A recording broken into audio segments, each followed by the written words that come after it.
On s'est déjà posé la question, non? Comment fait-on pour voir à l'intérieur du corps humain sans la moindre incision?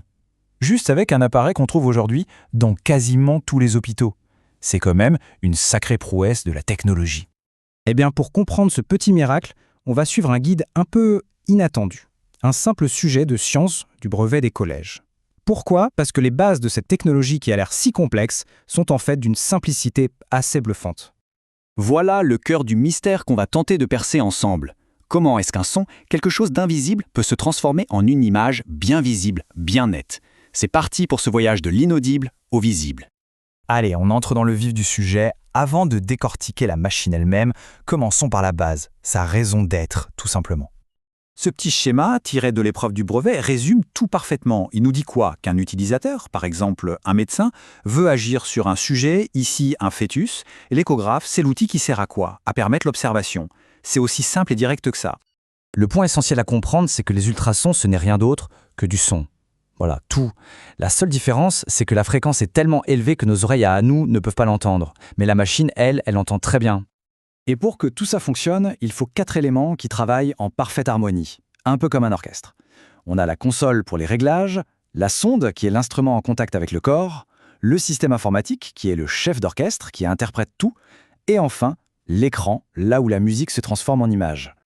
Passons maintenant à l'élément le plus bluffant de tous, la sonde.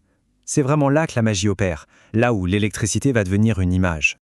Ça, c'est la partie que tout le monde connaît, l'objet que le médecin déplace sur la peau. Mais évidemment, le vrai secret, le plus intéressant, se cache à l'intérieur. Et le voici, le héros de notre histoire, le transducteur piézoélectrique. Ce matériau est juste extraordinaire. Il a un double pouvoir. Quand on lui envoie un courant électrique, il se met à vibrer et crée des ondes sonores. Et inversement, quand une onde sonore le frappe, il génère un petit courant électrique. En fait, il sait parler et écouter. Et ce cycle se répète des milliers de fois par seconde.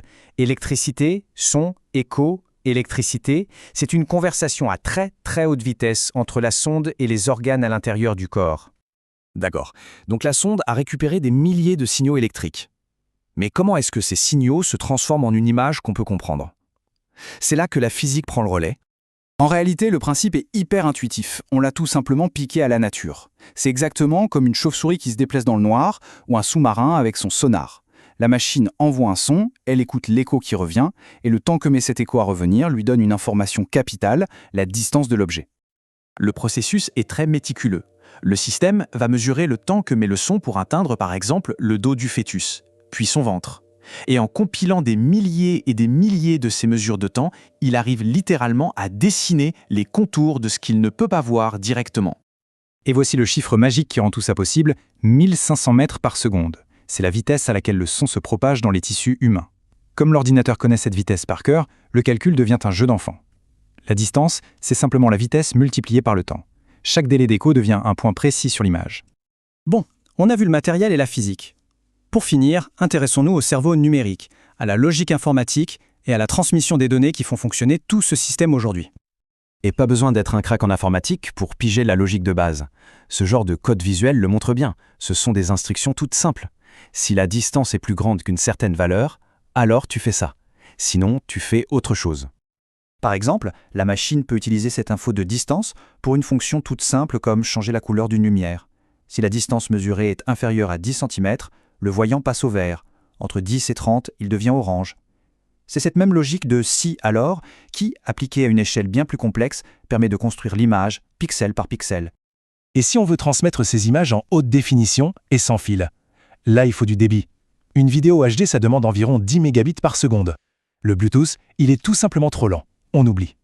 En pratique, il n'y a que le Wi-Fi qui est assez puissant pour envoyer toutes ces données en temps réel. Finalement, l'échographie nous apprend une leçon assez fondamentale. Il est possible d'utiliser l'invisible, comme le son, pour révéler ce qui est caché. Et ça ouvre une question assez fascinante. Quelles autres forces invisibles, tout autour de nous, pourraient un jour, elles aussi, devenir nos yeux?